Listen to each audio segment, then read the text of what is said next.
കിടക്കുന്ന ഈ കക്കൂസിനകത്ത് ഇന്ന് 20 ദിവസം കൊണ്ട് ഞാൻ ഈ കക്കൂസിനകത്ത് ഈ പൊടിക്കുഞ്ഞുമായിട്ട് കിടക്കുന്ന നിങ്ങൾ വന്നിട്ട് നോക്ക്. ഞങ്ങളുടെ അവസ്ഥ ഇതാണ്. ഉടുക്കാൻ തുണി പോലും ഇല്ല. കഴിക്കാൻ ഭക്ഷണം ഓരോ വീട്ടിൽ നിന്ന് ഞങ്ങൾക്ക് തരുന്നതുകൊണ്ട് ഞങ്ങൾ കഴിക്കുന്നു. എന്നും അത് കിട്ടുമെന്നുള്ള പ്രതീക്ഷയില്ല. ഇവിടെ ഞാനും എൻ്റെ ഉമ്മയും കിടന്നുറങ്ങുന്നത്. ബോച്ചങ്കിള് ഇതിപ്പം ബോച്ചങ്കിള് കാണുവാണെങ്കിൽ ഞങ്ങൾ സഹായിക്കണേ. ഞാനും ഉമ്മയും 20 ദിവസമായിട്ട് ഈ കക്കൂസിലാണ് കിടക്കുന്ന ബോച്ചങ്കിളെ. എൻ്റെ ബാഗും ബുക്കും ഒക്കെ തുണിയും എല്ലാം കത്തിപ്പോയി. വീട് കത്തിയപ്പം ഈ കുഞ്ഞും തള്ളയും കിടക്കുന്ന ഈ ബാത്റൂമില് ഞങ്ങൾ ഈ കക്കൂസിനകത്താ കിടക്കുന്നത്. നാട്ടുകാർ നമ്മളെന്താ ചെയ്യാൻ പറ്റും? എല്ലാവരും സാധുക്കളും ഞാൻ വാടകയ്ക്ക് താമസിക്കുന്നത്. പകലെല്ലാം എൻ്റെ വീട്ടിൽ ഇരിക്കും. രാത്രി അതിനെയും തള്ളയും കുഞ്ഞിനെയും കിടത്താനുള്ള സൗകര്യം നമുക്കില്ല.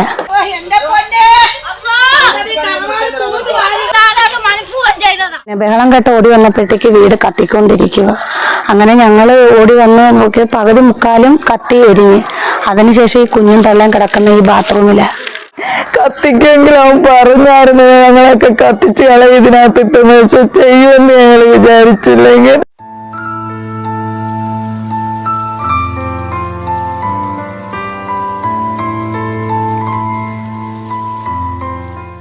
ഹലോ, വെൽക്കം ടു താടിയും പൊട്ടും ടോക്സ് ഗൈസ്. നമ്മുടെ ചാനൽ ആരെങ്കിലും ആദ്യമായിട്ട് കാണുന്നുണ്ടെങ്കിൽ സബ്സ്ക്രൈബ് ചെയ്യണം, ലൈക്ക് ചെയ്യണം, ഷെയർ ചെയ്യണം, കമന്റ് ചെയ്യണം, സപ്പോർട്ട് ചെയ്യണം. ഇന്നത്തെ ടോക്ക് ഭർത്താവിന്റെ വഴിവിട്ട ബന്ധങ്ങൾ. 1, 2, 3, 4 എന്നല്ല, ഒരുപാട് ബന്ധങ്ങൾ. അതിൽ പലരിലും ഒരുപാട് കുഞ്ഞുങ്ങൾ, ഇപ്പോഴും അവീതങ്ങൾ. അതിനെ തുടർന്ന് ഭാര്യ ഈ ഭർത്താവുമായുള്ള ബന്ധം ഉപേക്ഷിക്കാൻ തയ്യാറാവുന്നു. അവരിൽ നിന്ന് മാറി താമസിക്കുന്നു. ഈ ഭാര്യയ്ക്ക് 3 മക്കളുമുണ്ട്. 3 പെൺകുഞ്ഞുങ്ങളാണ്. 2 പെൺകുഞ്ഞുങ്ങളെ, മുതിർന്ന 2 പെൺകുഞ്ഞുങ്ങളെ ഈ വീട്ടിൽ നിന്ന് മറ്റൊരു സ്ഥലത്ത് മാറി പാർപ്പിച്ചിരിക്കുകയാണ്. അതിൻ്റെ കാരണം ഈ ഭർത്താവിൻ്റെ സ്വഭാവ ദൂഷ്യമാണ്. സ്ത്രീകളായ ആരെയും, അത് സ്വന്തക്കാരാവട്ടെ, ബന്ധുക്കാരാവട്ടെ, അനിയത്തിയോ ചേച്ചിയോ, ആരെയും ഈ വീട്ടിൽ ഇയാളുള്ളപ്പോൾ കൊണ്ടുവരാൻ പറ്റില്ല. അത്രയ്ക്കും മോശമാണ് അയാൾ.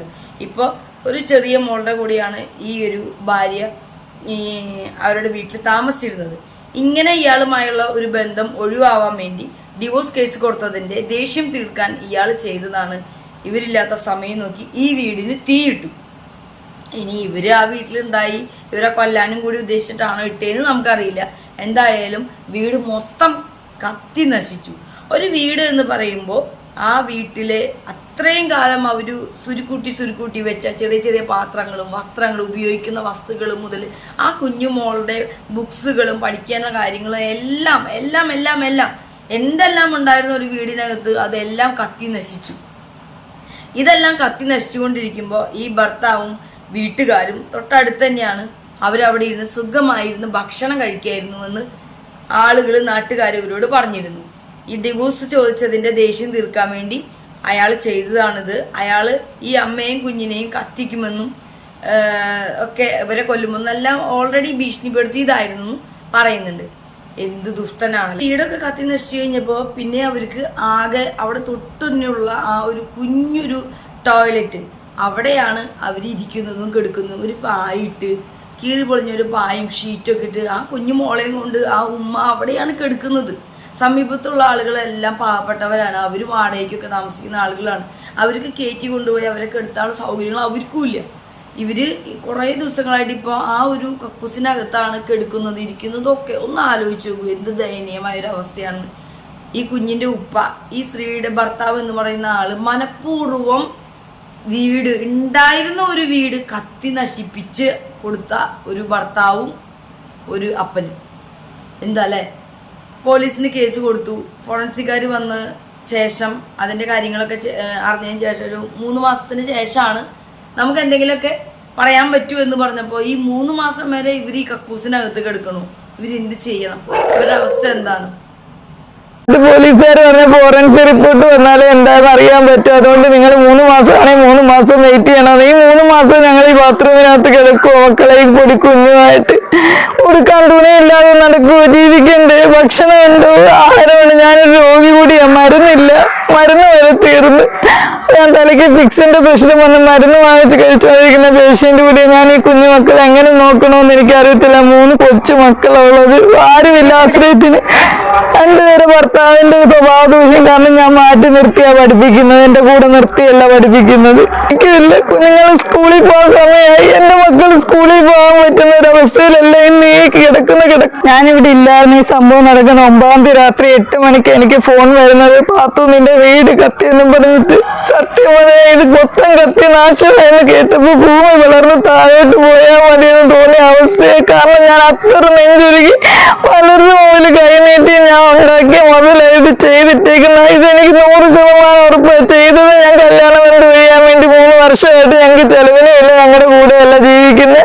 അതുകൊണ്ട് ഞങ്ങൾക്ക് ഒരു ഇതുമില്ല. ഞങ്ങളങ്ങനെ ഒഴിയാൻ കൊടുത്ത പല സ്ത്രീയായിട്ട് നടക്കുന്നവരല്ലേ ഒഴിയാൻ കൊടുത്തത്. ആ ഒഴിയാൻ കൊടുത്തതിന്റെ വൈരാഗ്യത്തെ അയാൾ തന്നെ ചെയ്താണ്. ഞങ്ങൾക്ക് ഉറപ്പ്. പക്ഷെ പോലീസ് തെളിവില്ലാതെ ഈ കേസ് എടുക്കത്തില്ലെന്ന് പറഞ്ഞുകൊണ്ട് പോലീസിന് തെളിവിന് വേണ്ടി ഫോറൻസിക് റിപ്പോർട്ട് വരാൻ വെയിറ്റ് ചെയ്ത് നിൽക്കുക. ഞങ്ങൾക്ക് ഉറപ്പാണെങ്കിലും ജനങ്ങളോട് ഞങ്ങൾ പറയുന്നത് ഞങ്ങൾക്ക് ഈ വീടൊന്ന് കെട്ടാനൊരു വഴി കാണിച്ചു തരണം. ഞങ്ങൾക്ക് വേറെ നിവർത്തിയില്ല. ഇനി 6 മുമ്പ് എനിക്ക് കൈ നീട്ടാനുള്ള അവസ്ഥയല്ല.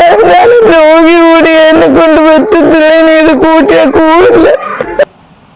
ഇവർക്ക് ഓൾറെഡി ഫിക്സ് അസുഖമുണ്ട് ഈ പറയുന്ന ഈ സ്ത്രീക്ക്. അപ്പം അതിൻ്റെ മരുന്നും കാര്യങ്ങളൊക്കെ കഴിക്കണതാണ്. ആ മരുന്ന് പോലും കഴിക്കാൻ ഇപ്പോൾ പറ്റാത്ത, മരുന്ന് മേടിക്കാനുള്ള പൈസയിലെ നാട്ടുകാരാണ് ഇപ്പോൾ ഭക്ഷണം പോലും ഇവർക്ക് കൊടുക്കുന്നത്. ഇടാനുള്ള വസ്ത്രം പോലും നാട്ടുകാരാണ് ഇപ്പോൾ കൊടുത്തത്. കാരണം എല്ലാം കത്തി നശിച്ചു. ഇയാൾ 3 വർഷത്തോളമായിട്ട് ഇയാൾ ഇവരുടെ കൂടെയല്ല, വേറെയാണ്. ഇയാളുടെ അവീതവും കാര്യങ്ങളൊക്കെ ആയിട്ട് ആൾ പോകുന്നത്. ഇയാളെ കൊണ്ട് ഒരു ഭർത്താവ് എന്ന നിലയിലോ ഒരു കുഞ്ഞുങ്ങളുടെ അപ്പൻ എന്ന നിലയിലോ 10 പൈസയുടെ ഉപകാരമില്ല, ചെലവിന് കൊടുക്കുക ഒന്നുമില്ല. അപ്പം അങ്ങനെയുള്ളൊരു ഭർത്താവിനെ എന്തായാലും ഒഴിവാക്കുകയാണ് വേണ്ടത്. അപ്പോൾ ഡിവോഴ്സ് കേസ് കൊടുത്തതാണ് ഇവർ. അപ്പോൾ ആ കേസ് കൊടുത്തതിൻ്റെ, ഡിവോഴ്സ് കേസ് കൊടുത്തതിൻ്റെ ദേഷ്യമാണ് അയാൾ ഇത്തരത്തിൽ.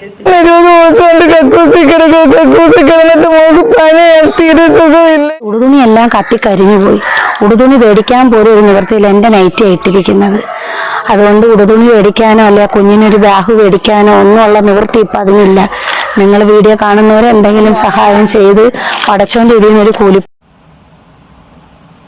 ഭയങ്കര കഷ്ടമാണ് അവരവസ്ഥ. ഈ ബാത്റൂമിൽ 10-20 ദിവസമായിട്ട് അവർ കഴിഞ്ഞുകൊണ്ടിരിക്കുകയാണ്. വെളിച്ചമൊന്നുമില്ലാതെ അല്ലെങ്കിൽ മറ്റ് ഇതൊന്നുമില്ലാതെ അതിൻ്റെ ഉള്ളിൽ ചുരുണ്ടുകൂടി എന്താ പറയുക, ഇൻഫെക്ഷനും കാര്യങ്ങളും. ആ കുഞ്ഞിന് വയ്യാതെയും ഈ സ്ത്രീയും വയ്യാത്ത ഒരു സ്ത്രീയാണ്. വെട്ടുമില്ല, വെളിച്ചമില്ല, കിടക്കാൻ സ്ഥലമില്ലാതെ ബാത്റൂമിൽ കഴിയുന്ന ഒരു അമ്മയും കുഞ്ഞിന്റെ അവസ്ഥയാണ് നിങ്ങളീ കാണുന്നത്. നല്ലൊരു വീടായിരുന്നു. ഞാൻ പുതുതായിട്ട് പണിഞ്ഞ് ഇതിനകത്തില്ലാത്ത ഫർണിച്ചറും സാധനങ്ങളും ഒന്നും ഇല്ലായിരുന്നു. ഇന്ന് ഇതിനകത്തൊന്നുമില്ല, ഒരു ചൂല് പോലും ഇതിനകത്ത് എടുക്കാനില്ലാത്ത അവസ്ഥ. ഭർത്താവിന്റെ വീട് എന്റെ പെൺമക്കളെ നിർത്താൻ പറ്റാത്തതുകൊണ്ട് ഞാൻ മക്കളെ മാറ്റി നിർത്തിയിരിക്കുന്നത്. മക്കളിപ്പോ വേറെ പള്ളിയിലായിട്ടൊക്കെ നിർത്തി പഠിപ്പിക്കുകയാണ്. ഞാനിവിടെ നിർത്തിയിട്ടേ ഇല്ല. അയാളുമായിട്ട് താമസിക്കുമ്പോ കുഞ്ഞുങ്ങളെ, പെണ്ണുങ്ങളെ ആരെയും ഒരു സഹോദരി പോലെ നമ്മുടെ കൂടെ നിർത്താൻ കൊള്ളത്തില്ല. ഡിവോഴ്സിന് കൊടുത്തേക്കാണ്. അയാളിപ്പോ എന്നെ അവരുമായി പോലെ പ്രായമുള്ള ഒരു സ്ത്രീയായിട്ടാണ് അടുപ്പമായിട്ടിരിക്കുന്നത്. അതുകൊണ്ട് നമ്മള് ഡിവോഴ്സിന് കൊടുത്തേക്കാണ്. അതിന്റെ വൈരാഗ്യത്തിലാണ്, അതിന്റെ വൈരാഗ്യത്തിൽ തന്നെ ഇങ്ങനെ ചെയ്തു. മക്കളെ ഡ്രസ്സ് മോള് നല്ല പഠിക്കുന്നതായിരുന്നു. മക്കൾക്ക് പഠിക്കുന്ന ട്രോഫി സാധനമൊക്കെ കിട്ടി. അതെല്ലാം നഷ്ടമായി. ഡ്രസ്സില്ല, ഉടുപ്പില്ല, ബാഗില്ല, ഒന്നുമില്ല. കുഞ്ഞുങ്ങൾക്ക് എല്ലാ സാധനങ്ങളും നശിച്ചുപോയി. ഈ വീട് ഇത്രയും കത്തി നാശമായില്ലേ? ആ സമയത്ത് ഒരിച്ചിരി വെള്ളം കൊണ്ട് അണയ്ക്കാനായി അയാളുടെ കുടുംബത്തിലുള്ളവരോ വന്നിട്ടില്ല. ഈ വീട് ഇത്രയും കത്തിപ്പോകുന്ന സമയത്ത് പോലെ അവർ ആഹാരം കഴിക്കായിരുന്നു. അവിടെ ഇരുന്ന അയലത്തുകാർ പറഞ്ഞ് ഞങ്ങൾ അറിഞ്ഞതാണ്. പലരും ഈ വീട് കത്തിയിട്ടും ഞാൻ പിറ്റേന്ന് നേരം വിളിച്ച് ഞാൻ ഇതിന്റെ കാര്യത്തിന് ഇറങ്ങുമ്പോൾ അവര് സന്തോഷമായിട്ട് ഓരോരുത്തരോട് പറയുന്നു എല്ലാം പോയി, അവൾ എവിടെ കിടക്കുമെന്ന് ഞങ്ങൾക്കൊക്കെ ഒന്ന് കാണണമെന്ന്. അതെ, അപ്പോ പോലീസിന് തെളിവില്ല. ഫോറൻസിക് കാര്യം വന്നുള്ള അതൊക്കെ കഴിഞ്ഞിട്ട് 2-3 മാസം കഴിഞ്ഞിട്ട് തെളിവുള്ളൂ. ഇയാളും ഇയാളുടെ വീട്ടുകാരും ചെയ്തത് നേരിട്ട് അവർ കണ്ടതും ഇത്രയും കാര്യങ്ങളായിട്ടും പോലീസ് അവരെ പോയി ചോദ്യം ചെയ്യാനോ അവരെ കൊണ്ടുപോകാനോ ഒന്നും തയ്യാറില്ല. ഇപ്പോഴും തെളിവില്ല, ഒന്നുമില്ല. ഇത് ഭക്ഷണം കഴിക്കുന്ന തലയ്ക്കകത്ത് ആളുള്ള എല്ലാവർക്കും മനസ്സിലാവും ഇത് അയാൾ തന്നെയാണ് ചെയ്തത്. ഇത് കത്തിക്കൊണ്ടിരിക്കുമ്പോൾ ഈ അയാളെ വീട്ടുകാരോട് ഇത് സുഖമായിട്ട് ഭക്ഷണം കഴിക്കും. അത് കഴിഞ്ഞ് പിറ്റേ ദിവസം ചിരിച്ച് കളിച്ച് എല്ലാവരോടും എല്ലാം കത്തിപ്പോയില്ലേ, ഇനി അവൾ എന്താ ചെയ്യാന്നൊന്ന് കാണാം, എന്ന രീതിയിൽ വർത്തമാനം പറയുകയൊക്കെ ചെയ്യാന്ന്. ഓൾറെഡി ഇവരെ കത്തിക്കുന്നു, കൊല്ലും ഒക്കെ ഭീഷണിയുള്ള ആളാണ് അയാൾ. ഇതിപ്പോൾ ആലോചിക്കുന്ന ആർക്കും അറിയാം. ആദ്യം തന്നെ അയാളെ തന്നെ പിടിച്ച് ചോദ്യം ചെയ്യരുത്, നല്ല രീതിക്ക് കൊടുക്കേണ്ട പോലെ കൊടുത്തു കഴിഞ്ഞാൽ തത്ത പറയും പോലെ എല്ലാം സാക്ഷിയും തെളിവും ഒക്കെ അങ്ങോട്ട് വരും. അതിനാരും നിൽക്കില്ല. ഈ പറയുന്ന പോലെ ഫോറൻസിക്കാർ വന്ന് തൊട്ട് തലോടി എല്ലാ കാര്യങ്ങളും കഴിഞ്ഞ് പിടിച്ചു വരുമ്പോഴേക്ക് ഇനി ഈ പെൺകുട്ടിയും ഇതിൻ്റെ ഈ സ്ത്രീയും ഈ കുഞ്ഞും ആത്മഹത്യ ചെയ്യോ അല്ലെങ്കിൽ അതിനെയും കൂടി അയാൾ കൊല്ലോ എന്തെങ്കിലും രീതിയിലേക്ക് പോയതിനു ശേഷം അത് വീണ്ടും ഒരു വാർത്തയായി കഴിയുമ്പോൾ സോഷ്യൽ മീഡിയയിലൊക്കെ പിന്നെയും ചർച്ചയ്ക്ക് കഴിയുമ്പോൾ പിന്നെ വരും പോലീസുകാർ, തെളിവില്ല സാക്ഷിയില്ല എന്ന് പറഞ്ഞിട്ട് അല്ലേ. അയാൾ പല സ്ത്രീ ബന്ധം പണ്ട് അയാൾ വേറെ കല്യാണം കഴിച്ച് 2 കൊച്ചുങ്ങളെ ആയിട്ട് അത് ഉപേക്ഷിച്ചതാണ്. അതുപോലെ വേറൊരു പെണ്ണിന് അതിന് മുമ്പേ ഒരു ഇതാക്കി അതിന്റെ ജീവിതം കളഞ്ഞ് അങ്ങനെ പലരുമായിട്ടുള്ള ബന്ധങ്ങൾ. 20 ദിവസം കൊണ്ട് ഈ ബാത്റൂമിനകത്ത് ഞങ്ങൾ കിടന്നിട്ട് ഞങ്ങൾ ആരും വന്ന് സഹായിക്കാനില്ല. ഇവിടുത്തെ അയൽക്കാർ തരുന്ന ഒരു പിടി ഭക്ഷണവും വാർഡ് മെമ്പർ കൊണ്ട് തരുന്ന ഇച്ചിരി വെള്ളവും ആഹാരവും ഞങ്ങൾ കഴിക്കുന്നത്. അപ്പോ ഇതാണ് അവരുടെ അവസ്ഥ. ഇത് ചെയ്തത് ആരാണ് അറിയാണ്ട് കത്തി പോകുമ്പോഴുള്ള അവസ്ഥകളൊക്കെ നമ്മൾ കണ്ടിട്ടുണ്ട്. പക്ഷെ ഇത് മനഃപൂർവ്വം ഇയാളുടെ കയ്യിൽ നിന്ന് ഒരു ഗുണവും ഉപകാരവും ഒന്നുമില്ല. ഇയാൾക്ക് ഇയാളുടെ പെൺമക്കൾക്കോടുള്ള ഉപദ്രവം സഹിക്കാൻ വേണ്ടി ആ കുട്ടികളെ വരെ മറ്റൊരു സ്ഥലത്ത് പള്ളിയിൽ നിർത്തിയാണ് പഠിപ്പിക്കുന്നത്.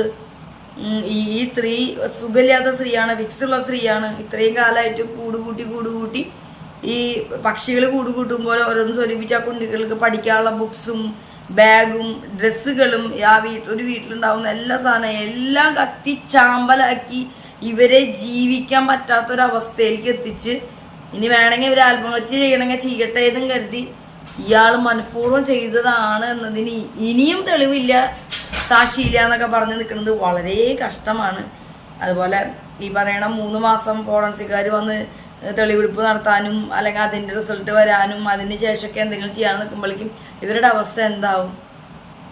ഇത്തരത്തിലുള്ള ന്യൂസുകൾ ഇവിടെ ഉണ്ടായിക്കൊണ്ടേയിരിക്കുന്നു. പക്ഷെ ഒരു മാറ്റങ്ങളും ഈ രീതിയിലുള്ള നിയമസഹായങ്ങളും ഒന്നും അവർക്ക് കിട്ടുന്നില്ല. അല്ലെങ്കിൽ ഇത്തരത്തിലുള്ള ആളുകളെ പിടിച്ച് വേണ്ട രീതിയിൽ കൈകാര്യം ചെയ്യാനോ അവർക്ക് വേണ്ട രീതിയിലുള്ള ശിക്ഷ കൊടുക്കാനോ നടപ്പിലാക്കാനോ ഒക്കെ അധികാരികളുടെ ശ്രദ്ധയിൽ പെടേണ്ടതാണ്. അടുത്ത നല്ലൊരു വീഡിയോ ആയിട്ട് നമുക്ക് വീണ്ടും കാണാം. താടിയും പൊട്ടും ടോക്സ്. ബൈ.